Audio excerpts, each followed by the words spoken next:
The moment my brother walked into my product launch, I knew exactly why he was there. Not to celebrate, he was proud. He was there because the Bloomberg piece had just gone live that morning and suddenly I wasn't his embarrassing little sister anymore. I was an asset. I kept my smile exactly where it was and turned back to the investor I'd been speaking with. My hand didn't shake. My voice didn't change. 14 months of building this company had taught me how to bleed on the inside and look perfectly fine on the outside. My name is Evelyn. I'm 31 years old, and I own 68% of a supply chain technology company that just closed a Series B round. I built it in a converted garage in Austin, Texas, with 2 employees, a maxed-out credit card, and absolutely zero support from my family. That last part matters. That's the part they forgot when they showed up. I need to back up, because the launch event wasn't where the story starts. It starts 3 years earlier, at my parents' dining room table. The night I told them I was leaving my corporate job to start my own company. My father set down his fork, very slowly. The way he did when he was deciding how much patience to spend on something.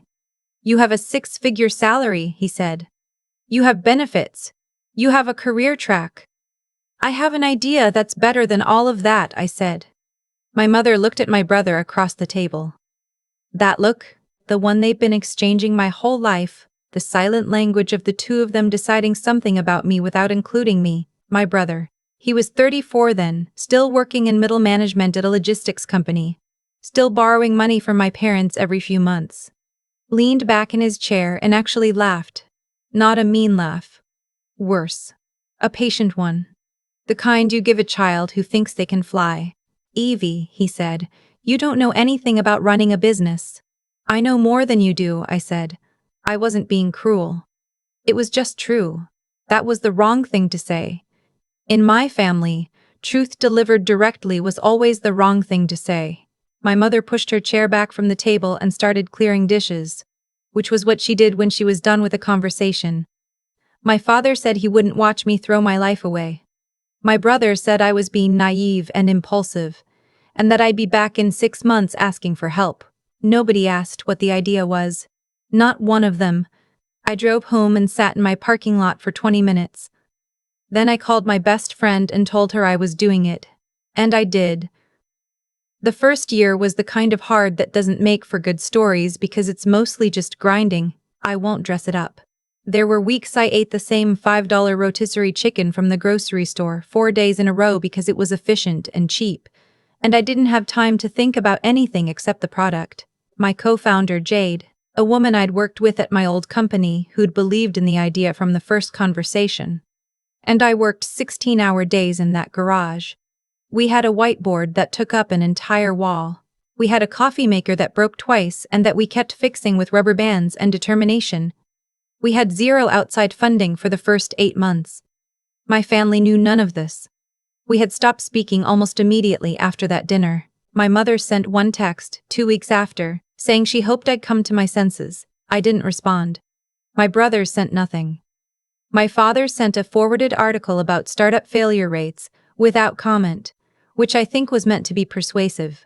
I saved that article. I framed it, eventually, and put it on the wall of my first real office. It helped me work harder than almost anything else. The silence from my family lasted 26 months. In that time, we built the product. We got our first client, a mid-sized manufacturer in Ohio who was willing to take a chance on us because I had spent 11 days learning everything about their specific logistics problem before I ever walked into their building. We got 3 more clients from that. Then 7. Then we raised our Series A. The Bloomberg piece that ran the morning of the launch event was titled something like, "The Quiet Disruptors, Supply Chain Startups Reshaping Freight." I was one of 4 founders profiled. There was a photo of me in the Austin office, which was a real office by then, with real furniture and 22 employees. I looked at that photo for a long time before the launch day started. I thought, nobody in my family made a single call during any of this. Nobody asked if I was okay. Nobody sent $20 when things were hard or a text that said "I believe in you," or even just, "Hey, how's it going?" My father could have driven 4 hours to have coffee with me. My mother could have sent a card. My brother could have said literally anything. Nobody did. I put my phone down and went to go get ready for the biggest day of my company's life. The launch event was at a venue in downtown Austin.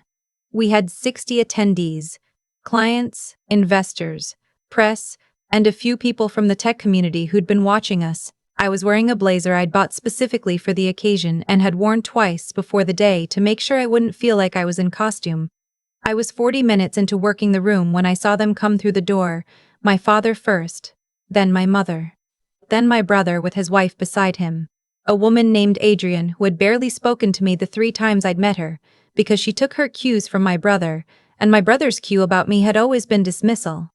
For a moment I thought I was wrong. I thought maybe they'd seen the article and come to say congratulations, and I was prepared to be gracious about it, even though it was 26 months too late and I'd built everything without them.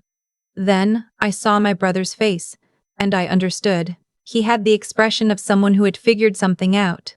Confident, a little smug, the expression of someone who had a plan. I excused myself from the conversation I was in, very calmly, and walked toward them. My father spoke first. "You look well." "Thank you," I said. "What are you doing here?" "We saw the article," my mother said. She was smiling the way people smile when they're nervous. "We're so proud of you, Evelyn." I waited. Because there was more. There was always more. My brother stepped forward.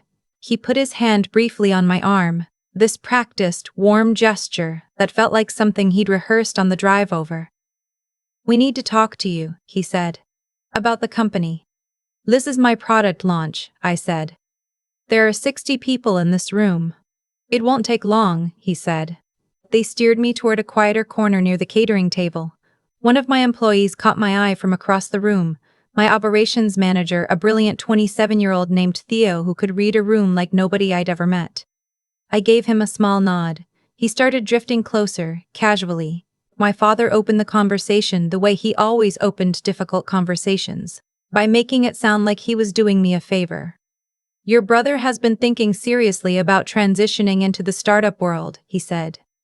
"He has 15 years of logistics experience. That's directly relevant to what you're doing." I looked at my brother. He was nodding, earnest. "I've been following the space closely," my brother said. "I have a network, relationships.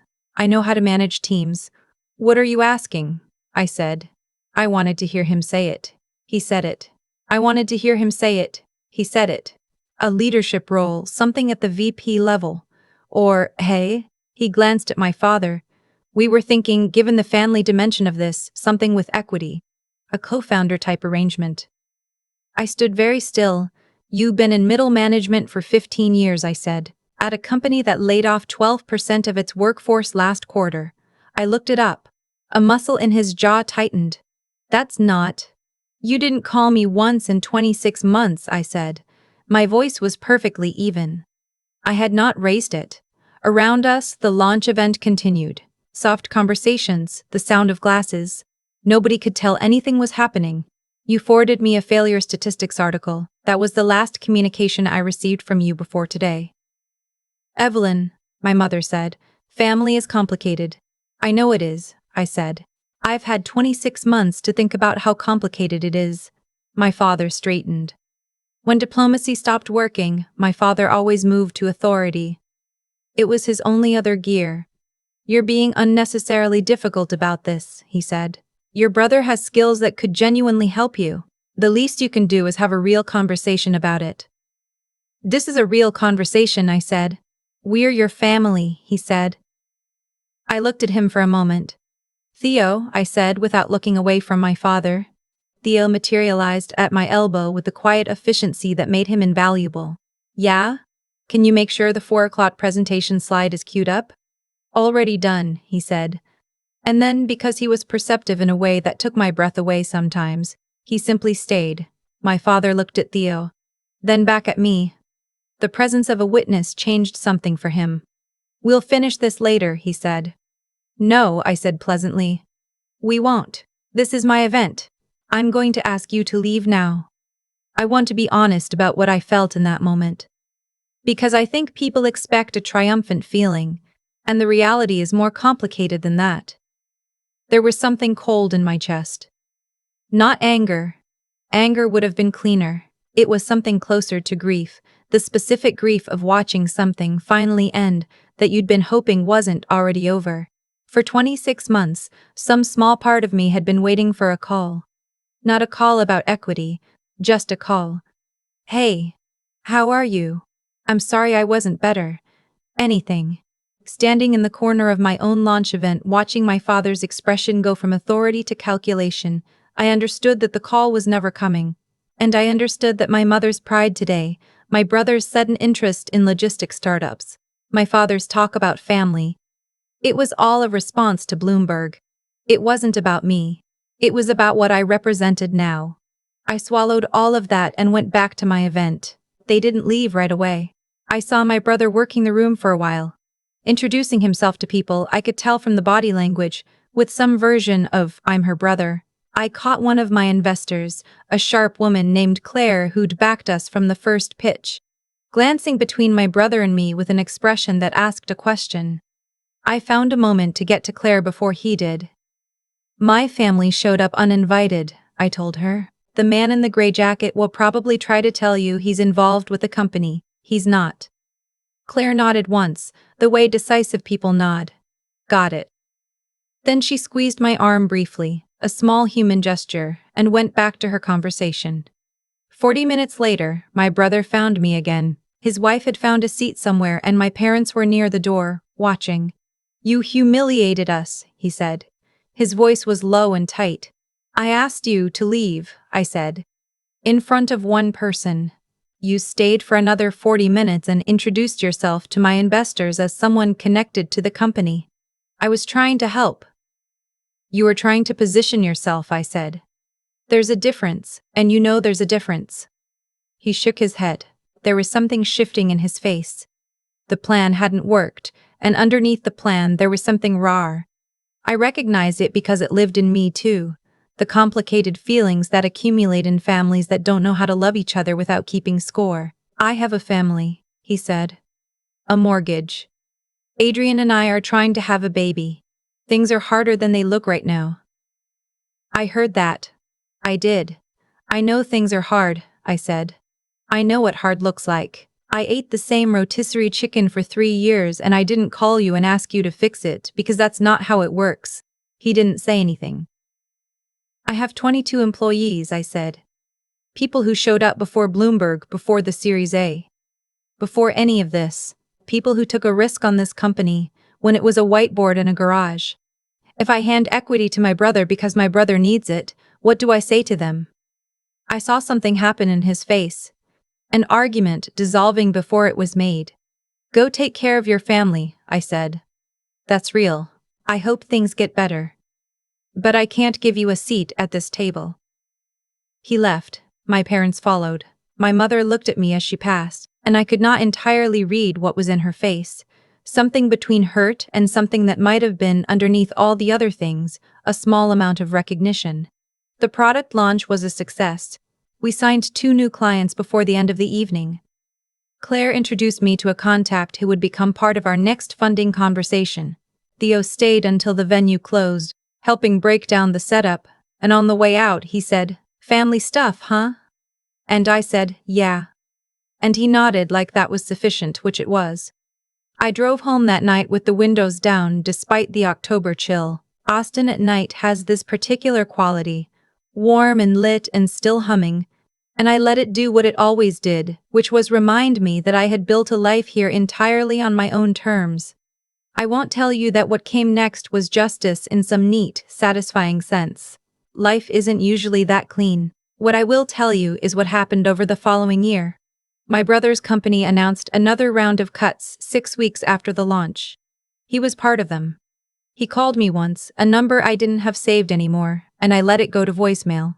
The voicemail said he was just checking in. There was nothing about the launch, nothing about what had been said. Checking in, like it was a casual call between people who had a normal relationship. I thought about calling back for 2 days. Then I thought about that dining room table, and the forwarded article, and the 26 months of silence, and I understood that I didn't owe a response to someone who only remembered my number when he needed something. I didn't call back. My mother sent a card at Christmas. Inside it said, "We love you and hope you're well." I kept the card because my mother had sent it, and I understood that she was doing the best she could inside the particular life she'd built. But I didn't call my father. Nothing. Which was consistent, at least. What I want to tell you, if you're someone whose family missed you on the way up and showed up for the arrival, is this. You don't owe anyone access to what you built. Not even the people who share your blood. Especially not because Bloomberg found out about it. The hardest thing for me wasn't saying no to my brother at the launch. I'd rehearsed some version of that conversation in my head more times than I can count, for reasons I didn't fully understand until the moment was actually in front of me. The hardest thing was the 6 months after, when I was building toward our Series B, and things were genuinely hard again in the way that growing companies are hard. And there were nights when I thought about what it would have been like to have a family that was in my corner. Not for equity, just in my corner. Calling to ask how it was going. Knowing my co-founder's name. Caring about the thing that took up my entire life. I think about that sometimes. I let myself think about it instead of pushing it away. Because I've learned that the grief of a family that doesn't see you is real, and it doesn't stop being real just because you succeeded without them. But I'll tell you what else is real. Jade called me on a Tuesday morning during the worst week of the Series B process, just to say she'd found a food cart in the Mueller neighborhood that had the best breakfast tacos she'd ever had in her life, and that she was going to take me there when everything calmed down, as something to look forward to. That call mattered more than I can explain. Theo sends me an article every Friday morning. Something interesting. Something unrelated to work. Something that says I know you as a person and not just a founder. That has mattered. Claire, at our last board meeting, said in front of everyone that the best decision she'd made in the last 2 years was backing us when she did. That has mattered.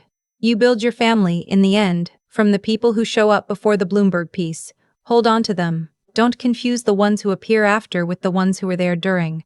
The Series B closed on a Thursday in March. The number was large enough that I called Jade from the parking garage of the law firm where we'd signed the documents, and we were both too overwhelmed to say very much. So mostly we just laughed for a while, which felt exactly right. On the drive home, I passed the grocery store, where I'd bought those $5 rotisserie chickens. I pulled in for no particular reason and bought one, sat in the parking lot and ate it, and thought about the version of me who sat in this same lot 3 years ago. Scared and exhausted and completely certain that I was right even when I couldn't yet prove it. She was right. I wanted her to know. The dark years were over. Not because my family had finally seen what I'd built. Not because anyone had come around. But because I had stopped waiting for that to be the thing that made it real. It was already real. It had been real for a long time. I started the car and drove home. I've been thinking about cause and effect a lot lately. Not in any grand cosmic sense, just in the plain, observable way that actions produce outcomes. And that the outcomes are rarely as surprising as people pretend they are. My brother didn't show up at that launch event because he suddenly saw me. He showed up because Bloomberg did. And Bloomberg showed up because Jade and I worked in a garage for 8 months without a salary. Because Theo stayed until midnight on Tuesdays when the product kept breaking. Because Claire believed in the numbers before the numbers were impressive. Everything that looked like a sudden arrival of success was actually the accumulated weight of 1,000 quiet decisions made when nobody was watching. That's the part people miss. They see the launch event, the blazer, the Series B announcement, the photo in the magazine. They don't see the rotisserie chicken. They don't see the whiteboard at 11 p.m. The credit card statement. The Saturday mornings I sat alone with a problem I didn't yet know how to solve and just kept sitting with it until something shifted. My family missed all of that, not accidentally. They chose to. My father sent an article about failure rates. My brother laughed across the dinner table. My mother cleared the dishes. Those were decisions. Small ones, maybe. But they compounded the same way the good decisions did. Just in the other direction. So when they walked back in, I wasn't angry. I was just clear. You can't claim a harvest you didn't plant. That's not cruelty. It's just arithmetic. What I want to say to anyone who recognizes something in this story is, the people who are absent during the hard years are not entitled to the easy ones. Not because you should punish them, but because trust is something that gets built over time through actual presence. And you cannot shortcut that with a business card and a smile at someone's product launch. Evelyn. The version of me who sat in that parking lot 3 years ago, scared and eating cheap grocery store chicken and absolutely certain she was right even without a single person in her corner. She earned every room she's now standing in, not through talent alone, through character, through the decision, made over and over again in unglamorous circumstances, to keep going anyway. That's what I'd tell anyone starting from nothing, or starting over, or starting without anyone cheering for them. The integrity you build in private is the only thing nobody can take from you in public. It compounds. It shows up in how you treat your employees, in how you handle pressure, in how you respond when your family walks through a door they close themselves and asks for a seat at a table you built without them. You stay calm. You stay clear. And then you go back to the people who were there when it mattered. Jade and her breakfast tacos. Theo and his Friday morning articles. Claire and her one decisive nod.